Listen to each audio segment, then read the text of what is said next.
Good afternoon, everyone. Today's topic to be taken is cardiovascular systems. We have started unit number 2. Cardiovascular systems में कल हमने general introduction पढ़ा था कि cardiovascular system क्या होता है. कार्डियोवैस्कुलर सिस्टम के अंदर हमने दो प्रकार के सिस्टम्स पढ़े थे, ओपन सर्कुलेटरी सिस्टम और close circulatory system. Is it clear? आज हम ओपन और क्लोज सर्कुलेटरी सिस्टम के अंदर हमने पढ़ा था कि वो सिस्टम जिसके अंदर साइनसेस, ब्लड साइनसेस प्रेजेंट होती है, जिसके अंदर जो आर्टरीज और वेन्स है वो डायरेक्टली अपना रक्त साइनसेस में डाल देती है, उन्हें हम कहते हैं ओपन सर्कुलेटरी सिस्टम. जबकि क्लोज सर्कुलेटरी सिस्टम वो होता है कि जिसमें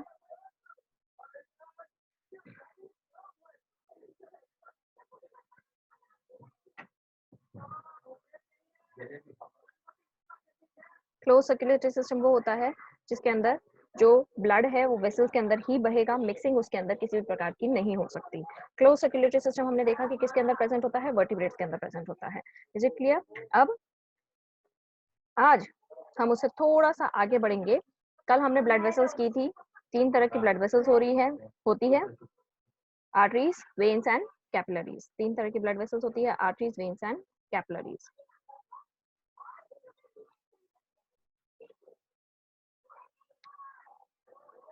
आज हम चालू करेंगे कि ब्लड क्या होता है. ऑलरेडी फाइनल ईयर में आपके टॉपिक में आ चुका है कि ब्लड क्या होता है, but still we will start. What is blood?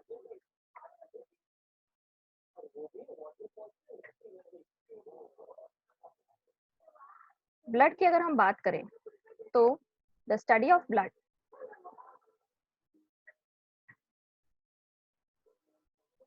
Okay good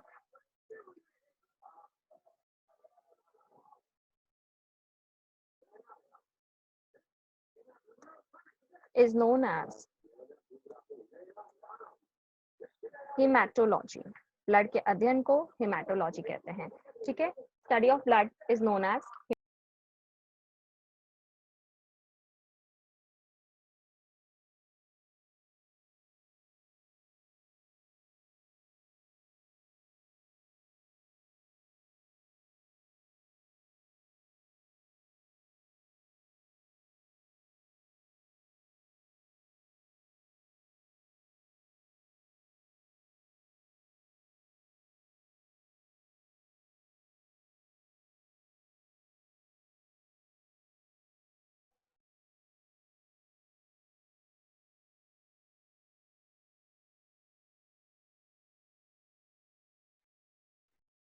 okay, once again today we are starting the topic blood. आज मेरे नेटवर्क एरर है तो हो सकता है कि आप लोगों को थोड़ा सा कॉम्प्रोमाइज करना पड़े. ब्लड की अगर हम बात करें तो ब्लड के अध्ययन को the study of blood is known as haematology. आप सभी को नोट्स प्रोवाइड कर दिए जाएंगे, तो please don't panic.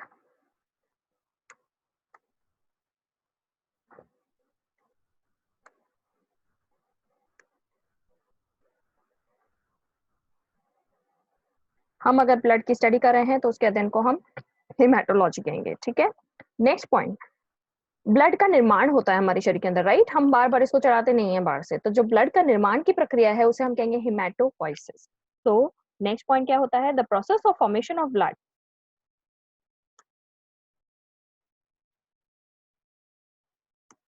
Is known as haemopoiesis.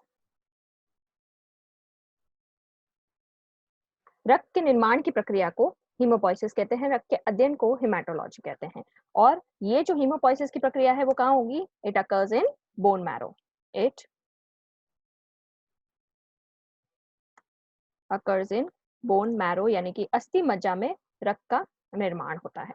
तो ये दो टॉपिक्स है जो हमने चालू किया है.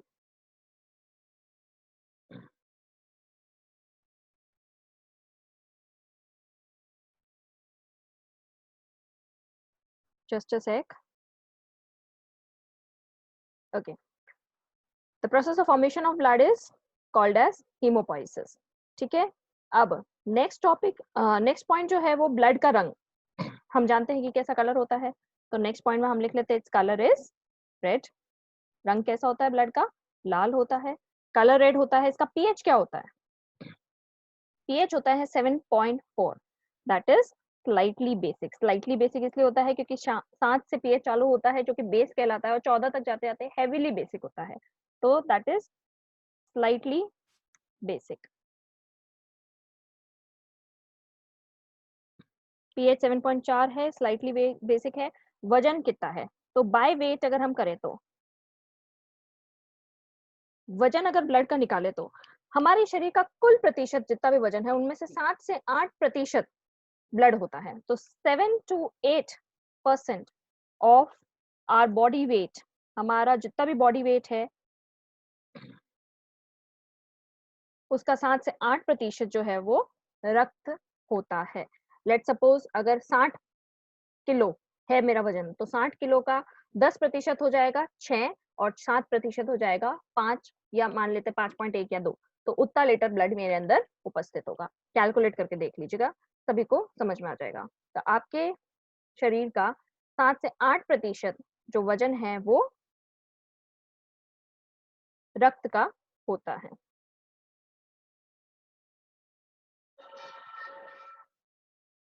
नाउ बाय वेट हो गया। अब नेक्स्ट पॉइंट है बाय वॉल्यूम। वॉल्यूम अगर मैं कहूँ कि वॉल्यूम कितना है ब्लड का, तो बाय वॉल्यूम नर में और मादा में दोनों में अलग अलग होता है। नरों में 5 to 6 liters of blood is found in man and 4 से लेकर 5 liters of blood in females। ठीक है, वॉल्यूम देखा जाए तो 5 से 6 लीटर्स होता है पुरुषों में और 4 से 5 लीटर्स होता है मादाओं में।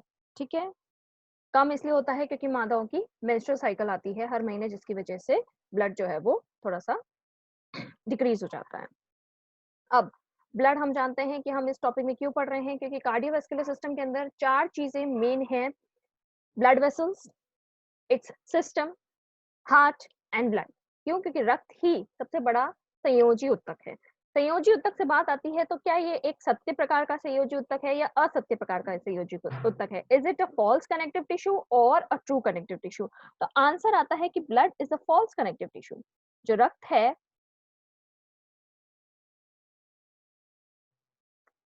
वो असत्य प्रकार का संयोजी ऊतक है। और असत्य प्रकार का संयोजी ऊतक क्यों है? बिकॉज 2 बातें होती है इसके अंदर कि वो असंयोजी प्रकार का संयोजी ऊतक क्यों है। Point number 1, because cells of blood, रक्त के अंदर जो कोशिकाएं हैं, they do not have the power of division, do not have the power of division. जो रक्त के अंदर जितनी भी कोशिकाएं उपस्थित है, जैसे आरबीसी, डब्ल्यूबीसी और प्लेटलेट्स, उनके अंदर विभाजन की क्षमता उपस्थित नहीं होती है। और सेकंड पॉइंट क्या है कि fibres are completely absent in blood. जितने भी तंतु उपस्थित होने चाहिए वो इनमें नहीं उपस्थित हैं। Fibres are completely absent in blood.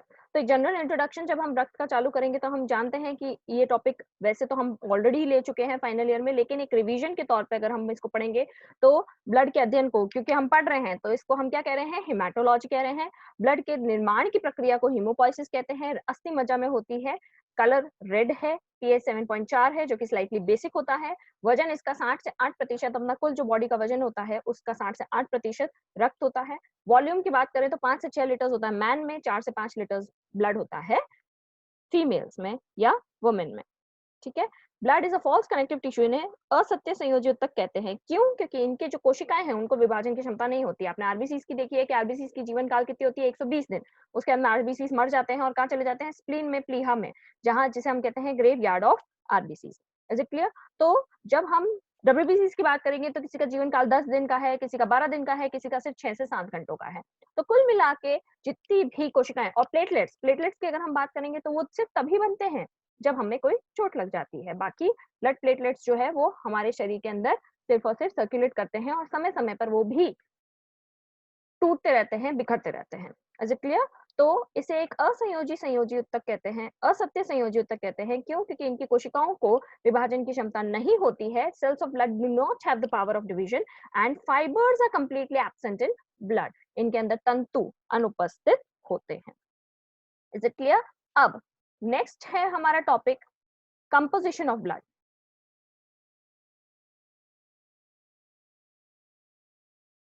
आगे हम चलते हैं तो ब्लड के अंदर क्या क्या है वो हम पढ़ेंगे। Okay, it's not visible, right? थोड़ा सा डार्क कलर ले लेती हूँ मैं।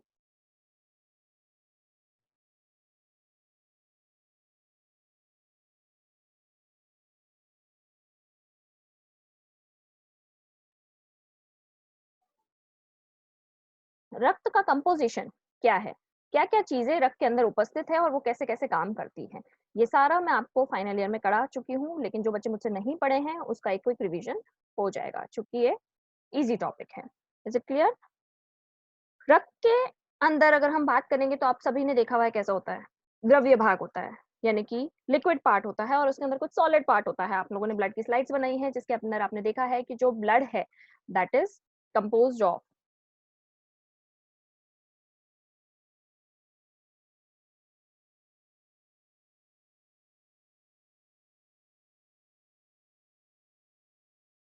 ओके। कंपोजिशन ऑफ ब्लड के अंदर अपन इसको दो पार्ट्स में डिवाइड करेंगे। ब्लड को दो भाग होते हैं, एक तो होता है द्रव्य भाग यानी कि लिक्विड पार्ट और एक होता है सॉलिड पार्ट। ठीक है, तो ये रहा इसका डिवीजन।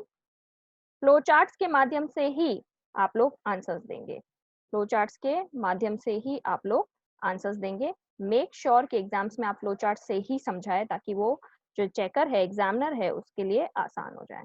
ठीक है,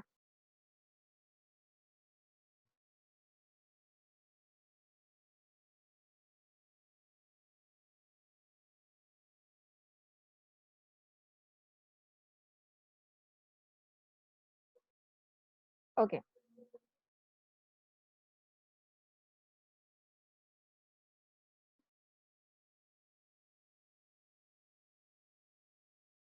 तो ब्लड के अंदर होता है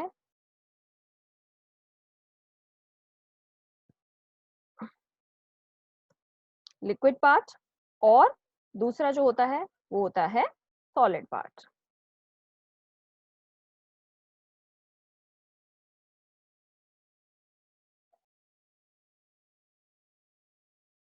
पहले भी मैं ये सारा शायद थोड़ा बहुत कुछ आपको समझा चुकी हूँ जब हमने ब्लड की स्लाइड्स बनाई थी। Is it clear? तो liquid part and solid part.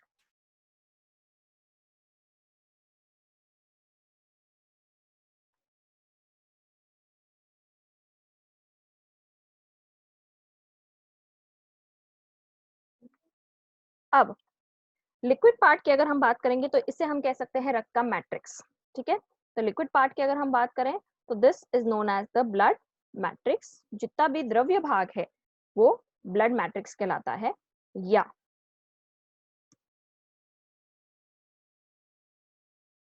or it can be called as plasma, or it can be called as blood plasma। ठीक है, तो लिक्विड भाग की बात करेंगे तो that is called as the blood matrix, और generally we refer it to as blood plasma, जो कि कुल ब्लड का 100% में से 55% जो भाग होता है वो मैट्रिक्स भाग होता है या प्लाज्मा भाग होता है। सॉलिड पार्ट की अगर हम बात करेंगे तो सॉलिड पार्ट के अंदर हम कहेंगे जितना भी भाग होता है उसे हम कहते हैं ब्लड कॉर्पस्कल्स, ब्लड कॉर्पस्कल्स या ब्लड सेल्स। ठीक है, known as blood corpuscles, जो कि कितना प्रतिशत हो जाएगा, 55% ये है तो ये क्या हो जाएगा 45%। Is it clear? तो जितना भी सॉलिड पार्ट है उसे हम क्या कहेंगे, ब्लड कॉर्पस्कल्स, जो कि 45% हो जाता है। तो हमने कंपोजिशन ऑफ ब्लड के अंदर पढ़ा है कि जो ब्लड है वो दो भागों में विभाजित है, लिक्विड भाग जिसे हम कहते हैं ब्लड मैट्रिक्स या प्लाज्मा जो कि 55% पाया जाता है, और सॉलिड भाग जिसे हम कहते हैं ब्लड कॉर्पस्कल्स, रक्त अणुकण, जिसके अंदर 45% जो है इसके अमाउंट आ जाती है। अब सॉलिड पार्ट को अगर हम तीन पार्ट्स में डिवाइड करें तो सॉलिड पार्ट जो है वो तीन भागों में विभाजित हो जाता है। कौन कौन से तीन भाग है? आरबीसी, डब्ल्यूबीसी और blood platelets.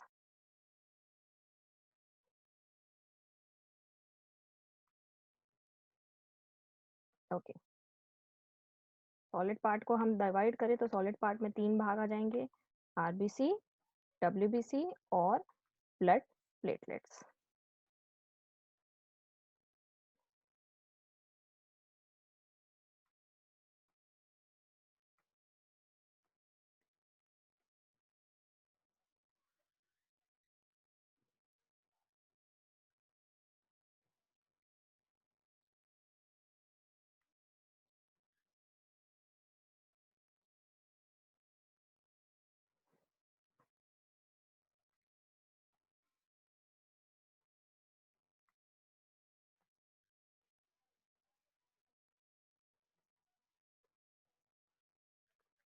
Platelet, is it clear?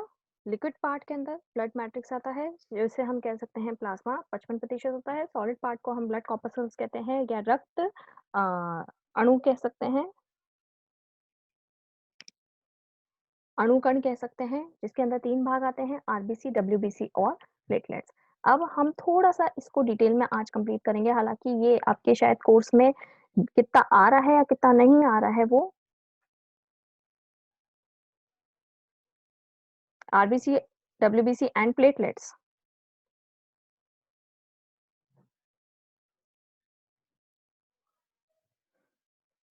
ठीक है?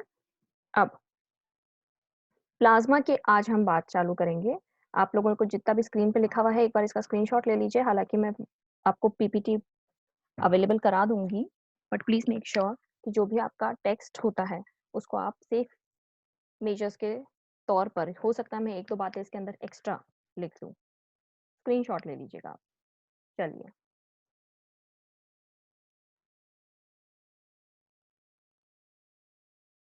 हम चालू करेंगे ब्लड प्लाज्मा। ब्लड प्लाज्मा की अब अगर हम बात करें, तो वापस से जितना भी सॉलिड पार्ट होता है, उसे हम कहते हैं प्लेटलेट्स, लेकिन जो द्रव्य भाग होता है, मुख्य तौर से 55% जो भाग होता है, वो रक्त प्लाज्मा का होता है। ठीक है? प्लाज्मा के अंदर जो मैट्रिक्स कहलाता है, that is known as blood plasma.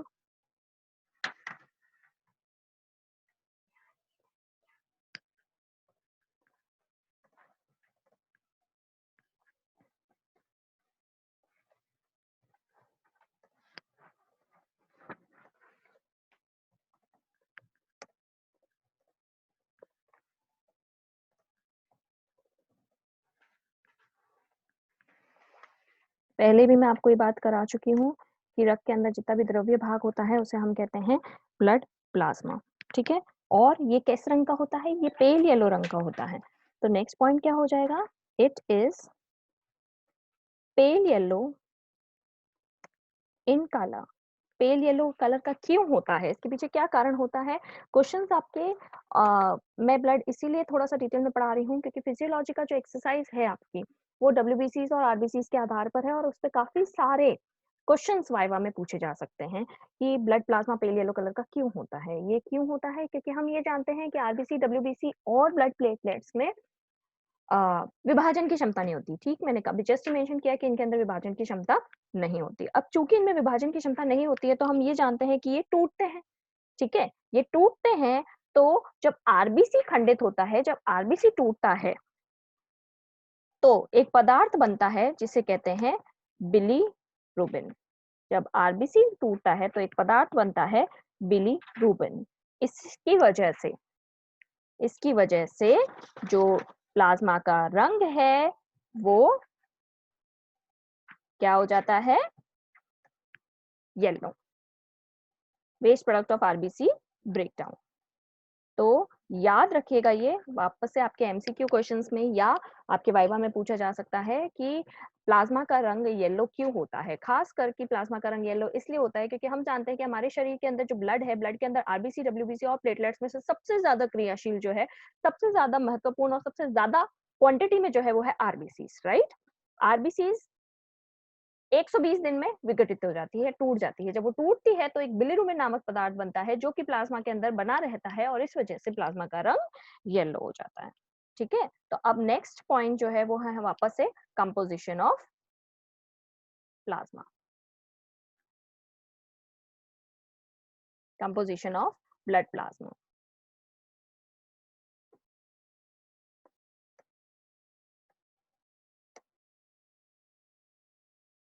क्या क्या होता है रक्त प्लाज्मा के अंदर?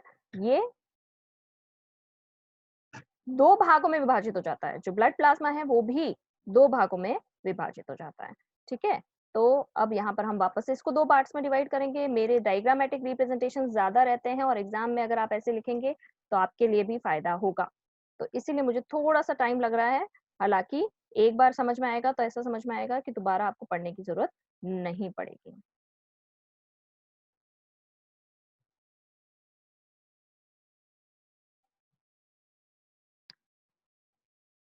ब्लड प्लाज्मा के अंदर मुख्यतः ज्यादातर भाग जो होता है वो होता है पानी।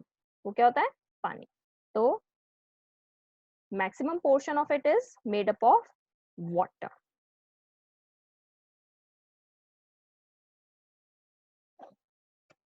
ठीक है, जो ज्यादातर भाग होता है वो किसका बना हुआ होता है? पानी का बना हुआ होता है, या हम कह सकते हैं वाटर का बना हुआ होता है। जो बाकी बचा भाग होता है that is made up of solid parts. अब सॉलिड पार्ट्स के अंदर विभाजन फर्दर है, वो हम अभी कर लेंगे। इसके नोट्स आपको ऑलरेडी डाइजेशन के साथ पहुंच चुके हैं, फिर भी पीपीटी के जरिए आपको भेज दिए जाएंगे। जो वाटर है दैट इज ऑलमोस्ट 90 टू 92%, यानी कि 90 से 92% जो है वो वाटर है। और जो तरल पदार्थ है वो कितना होगा फिर? 8 से 10%। तरल पदार्थ सॉरी मतलब सॉलिड पार्ट है वो कितना होगा? 8 से 10%। तो 8 टू 10% जो है वो क्या है? Solid part. सॉलिड पार्ट्स को दो भागों में मैं विभाजित करूंगी प्लाज्मा के अंदर, ध्यान दीजिएगा इस बात को। और इसी से रिलेटेड एक क्वेश्चन और बनता है कि सीरम क्या होता है, राइट? तो वो हम कंप्लीट करेंगे। ब्लड प्लाज्मा का कंपोजिशन ध्यान में रखें तो वो दो भागों में विभाजित हो जाता है, वाटर जल जो कि 90% होता है, और सॉलिड पार्ट जो कि 10% होता है। जो सॉलिड पार्ट है वो दो भागों में विभाजित हो जाता है।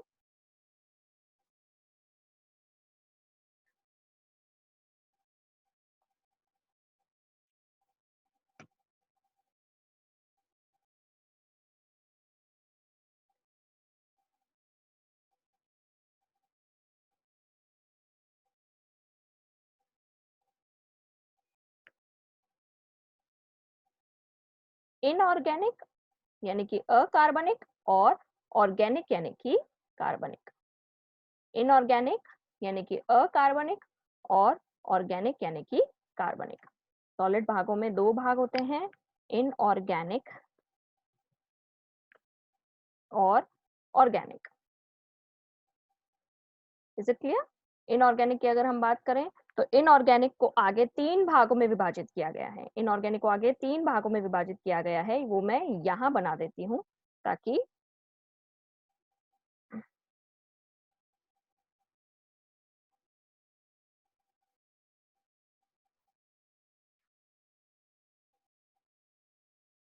इनऑर्गेनिक यानी कि अकार्बनिक पदार्थ। अकार्बनिक पदार्थों को तीन भागों में विभाजित किया गया है, आयंस, सॉल्ट्स और गैसेस। तो अकार्बनिक पदार्थों को कितने भागों में विभाजित किया गया है? तीन भागों में विभाजित किया गया है, आयंस,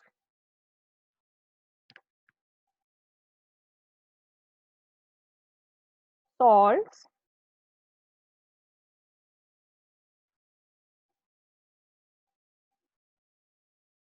और तीसरा है गैसेस।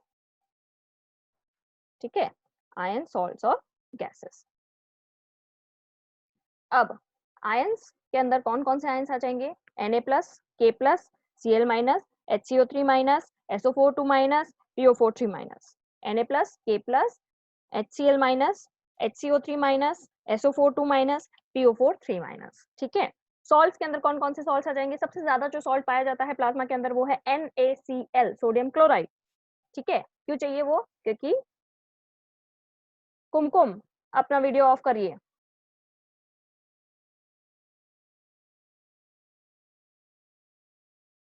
सभी जने अपना वीडियो ऑफ रखिएगा। आप ऑलरेडी जानते हैं कि जूम क्लासेस जो है वो हैकेबल है।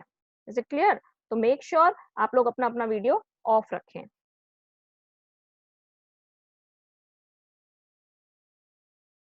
मैं एक बार चेक कर रही हूँ कि आप सबके वीडियोस ऑफ है या नहीं है। ओके। कॉलेज कोई भी लायबिलिटी लेने को तैयार नहीं रहेगा इन केस अगर आपके कोई नुकसान होता है जूम क्लासेस से, तो मेक श्योर आप अपना ऑडियो और वीडियो दोनों ही ऑफ रखें, क्योंकि इट कैन बी हैकेबल। चलिए, आयंस के अंदर मैंने वापस बताया किस कौन-कौन से प्रकार के आयंस होते हैं। Na+, K+, Ca2+, Cl-, HCO3-, SO4 2- and PO4 3-। ठीक है? अब आगे हम चलते सॉल्ट्स। सॉल्ट्स के अंदर सबसे ज्यादा जो सॉल्ट्स होते हैं वो है सॉल्ट जो है वो है NaCl, सबसे ज्यादा अमाउंट पाया जाता है, KCl, NaHCO3 और KHCO3। गैसेस के अंदर 3 गैसेस पाई जाती है, ऑक्सीजन, कार्बन डाइऑक्साइड और नाइट्रोजन। राइट? अब बात आई ऑर्गेनिक की। ऑर्गेनिक के अंदर जो होता है वो है काफी सारी चीजें उपस्थित होती है। ऑर्गेनिक के अंदर काफी सारी चीजें उपस्थित होती है। कौन कौन सी चीजें उपस्थित होती है? कई सारे प्रोटीन्स उपस्थित होते हैं, कई सारे वेस्ट मटेरियल उपस्थित होते हैं, और चलिए सबसे पहले तो हम यहाँ लिख देंगे कि क्या क्या उपस्थित होता है। सबसे पहले होता है प्रोटीन्स। प्रोटीन्स के अंदर कौन कौन से प्रोटीन्स उपस्थित होते हैं? एल्ब्यूमिन और ग्लोब्यूलिन। ऑर्गेनिक की बात करेंगे तो क्या उपस्थित होता है? प्रोटीन्स उपस्थित होते हैं। प्रोटीन्स के अंदर कौन कौन से मुख्य प्रोटीन्स है? एल्ब्यूमिन और ग्लोब्यूलिन। ग्लोब्यूलिन की बात अगर हम करेंगे तो आप लोगों ने पिछले साल से पिछले साल जब फाइनल सेकेंड ईयर की पढ़ाई की थी तो आप ये जानते हैं कि उसके अंदर आपने क्या पढ़ा था? आपने पढ़ा था इम्यूनोग्लोब्यूलिन्स। ग्लोब्यूलिन, इम्यूनोग्लोब्यूलिन, तो अब पता चल गया किससे बनता है। प्रोटीन्स के अंदर 2 प्रकार के प्रोटीन्स खास करके इसके अंदर उपस्थित होते हैं, एल्ब्यूमिन एंड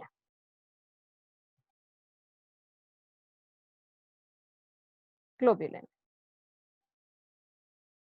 यहाँ हालांकि जगह कम है, पर फिर भी मैं एक बार जो मेन मेन चीजें हैं वो लिख देती हूँ। एल्ब्यूमिन कल मैंने पढ़ाया था, ब्लड कोलॉइड ऑस्मोटिक प्रेशर, या रेस्पिरेटरी सिस्टम में जब आपने पढ़ा था कि कोलॉइड्स के द्वारा जो प्रेशर क्रिएट होता है उसे हम कहते हैं BCOP, और वो कोलॉइड्स कौन से होते हैं? वो एल्ब्यूमिन होते हैं जो इस चीज को नियंत्रित करते हैं। और दूसरा प्रोटीन है ग्लोब्यूलिन। ठीक है? तो 2 प्रकार के प्रोटीन्स पाए जाते हैं, एल्ब्यूमिन एंड ग्लोब्यूलिन। ये सारे क्या है? Organic.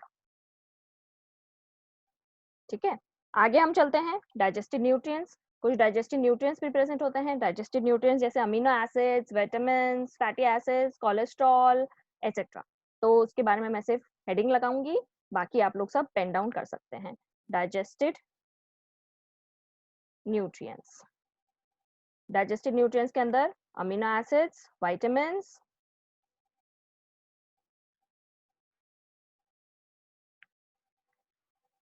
Glucose, fatty acids, cholesterol, glycerol etcetera.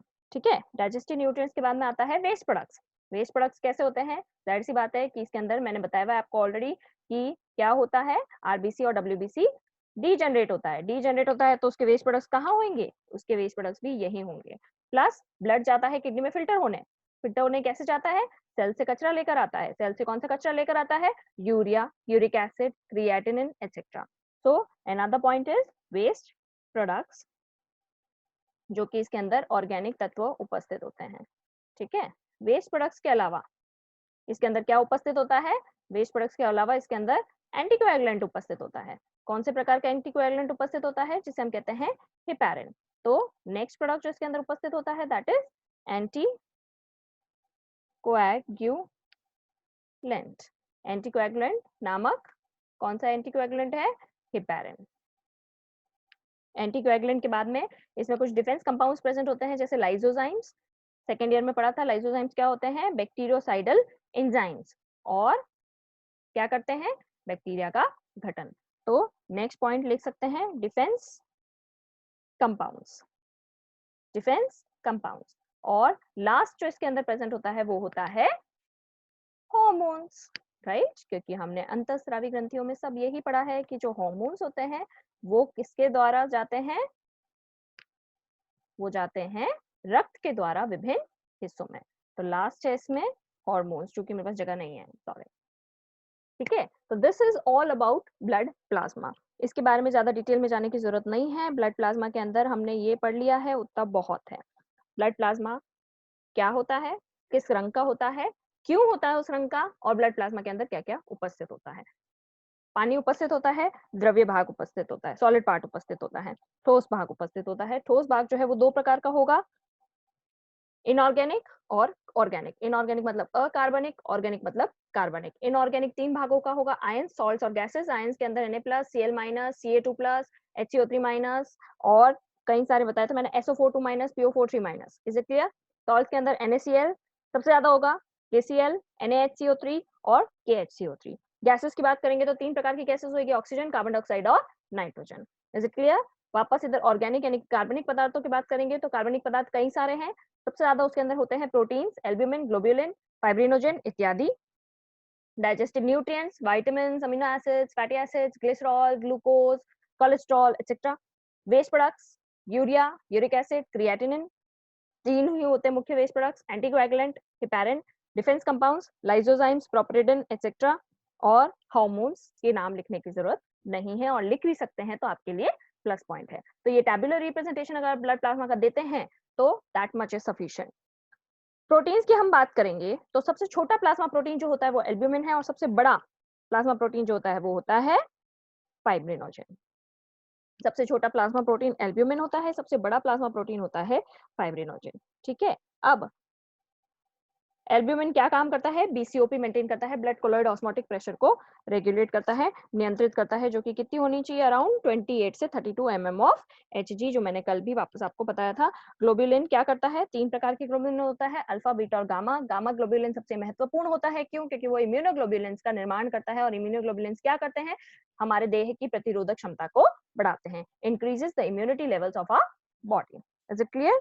Fibrinogen आपको पता ही है कि क्या करता है, रक्त के थक्के के निर्माण की प्रक्रिया में मदद करता है। अब प्रोटीन्स में बार बार डिटेल में क्यों पढ़ा रही हूँ, क्यों? क्योंकि अगर हम रक्त को छानेंगे, अगर हम रक्त को छानेंगे तो क्या होगा, जो ठोस भाग है, जो कॉर्पसल्स है, वो छलनी में ऊपर आ जाएंगे, और नीचे की तरफ टेस्ट ट्यूब में हमें क्या मिल जाएगा, द्रव्य भाग, liquid part.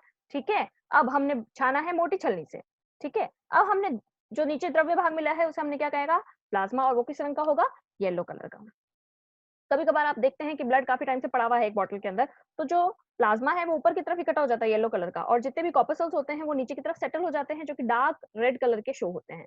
Is it clear? तो वो ही प्रक्रिया होती है। हमने छान दिया, ब्लड प्लाज्मा मिल गया, अब हमने और बारीक छलनी से ब्लड प्लाज्मा को छाना, तो जितने भी भारी प्रोटीन्स है, जैसे कि फाइब्रिनोजन हो गया, ग्लोब्यूलिन हो गया इत्यादि, वो सारे के सारे ऊपर की तरफ रह जाते हैं, और उसके अलावा जो छोटे छोटे प्रोटीन्स है, जैसे कि एल्ब्यूमिन हो गया, और कई सारे दूसरे कंपाउंड्स हैं जो कि हैवी वजन के नहीं थे, जो लाइट वेट के थे, वो नीचे फिल्टर होके आ गए। अब जो फाइब्रिनोजन के बगैर नीचे फिल्टर होके आया है, उसे हम कहेंगे ब्लड सीरम। दोनों में डिफरेंस है, प्लाज्मा अलग होता है, ब्लड सीरम अलग होता है। प्लाज्मा क्या होगा, बड़े बड़े हैवी प्रोटीन्स के साथ में जो द्रव्य भाग है रक्त का, उसे हम कहेंगे प्लाज्मा। जबकि सीरम क्या है, हल्के प्रोटीन्स, जब फाइब्रिनोजन छन जाता है, अलग हो जाता है, ग्लोबुलिन अलग हो जाता है, उसके बाद में जो बचता है द्रव्य भाग, जिसके अंदर आयन, सॉल्ट, गैसेस इत्यादि छोटे छोटे भाग होते हैं, उसे हम कहते हैं सीरम। Is it clear? तो ये दोनों चीजें अलग अलग हैं।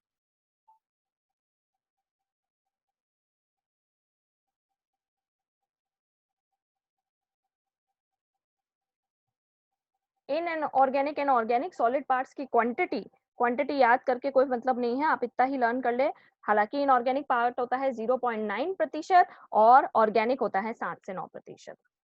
यहाँ लिख देती हूँ, इनऑर्गेनिक होता है 0.9%, और ऑर्गेनिक होता है 7 से 9%।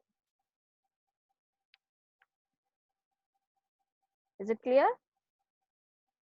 ये लीजिए, यानी कि आप मान लीजिए कि 8 से 10% जो सॉलिड पार्ट है, उसके अंदर ज्यादा क्या है, ऑर्गेनिक पदार्थ, और कम क्या है, इनऑर्गेनिक पदार्थ।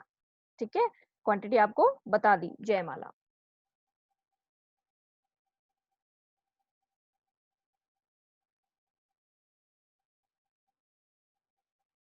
आप लोगों की जो रिकॉर्डिंग चैट्स है, ये भी रिकॉर्ड होके कॉलेज के आईडी में जा रही है।